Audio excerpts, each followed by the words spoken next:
Vancouver escaped with a 1-0 win over Carolina after an absolutely beautiful OT winner from Elias Pettersson. But I think it's safe to say Jacob Markstrom stole the show. Joining us is Canucks insider Dan Murphy from Vancouver. Dan, what was your impression of Jacob's performance? Because it was pretty dynamite, 43-save shutout. Well, I think it was probably the best performance of his season, that's to be sure, especially considering what he's gone through the last 6 weeks or so, with having to take a leave of absence to go back to Sweden to say goodbye to his father, who was battling cancer, to recently going back for the memorial. And then his mom was actually at Rogers Arena last night to witness that.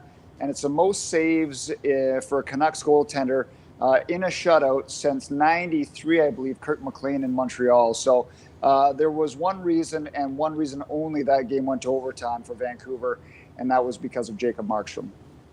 It was an incredible performance. And if we talked a week ago, Dan, we probably wouldn't have had to discuss injuries so much because everyone seemed fairly healthy. But now you've got Micheal Ferland back on the IR. Thatcher Demko suffering a concussion in practice. So the goaltending situation now is sitting heavily on Markstrom. What do you think Vancouver needs to do in terms of the man between the pipes with only one guy available? Well, I mean, it's going to be difficult. First off, it's very unfortunate for Ferland as well as Thatcher Demko. Demko got hit by friendly fire, optional practice on Wednesday. Also got ran over by Louis Eriksson. I'm not sure what caused a concussion. But let's not forget, at the start of last season, he got hit in practice with a shot up high and was out for close to 2 months. So he does have a history. So they have no idea when he'll be coming back.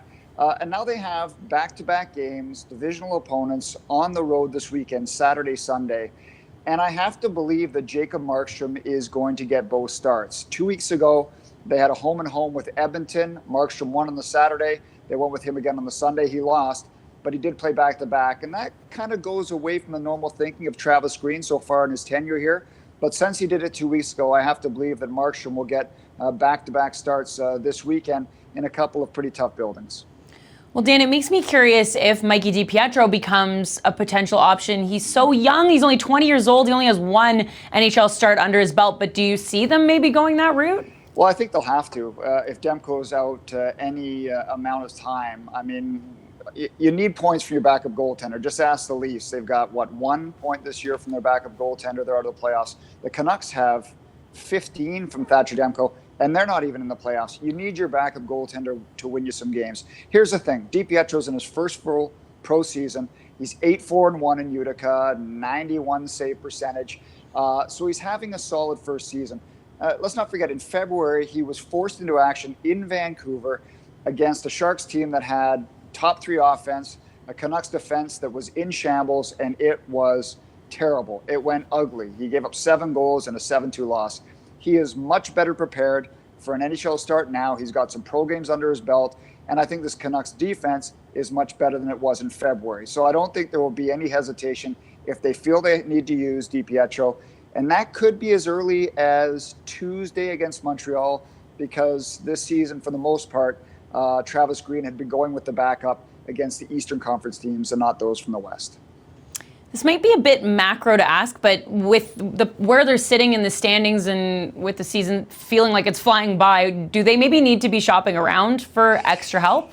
Well, I guess it depends if they get any word on what it might be for Demko. If it looks like it's going to linger on, if they don't feel like they need to press DiPietro into this situation, then certainly I think this is something they might have to look into in order to get some help. That's where they got into trouble last year. Bachman was hurt. Demko was hurt. Markstrom suffered some lower body soreness, and all of a sudden, boom, you're bringing up a kid from the Ontario Hockey League to start in a game. DiPietro's far progressed from there, but if you think you want a little more veteran help, and the understanding is that Demko might be out more long-term than short-term, then I think Jim Benning will probably be hitting the phones. But those backup goaltenders, as everyone knows, are not that easy to find. Absolutely. Yeah, you mentioned the Leafs earlier. They're aware of that situation as well, right? So no money to use anyways. Vancouver will be interesting to see how they do this weekend. You mentioned those back-to-back divisional road games, San Jose on Saturday and Vegas on Sunday. Thanks a lot, Dan. Thanks for having me.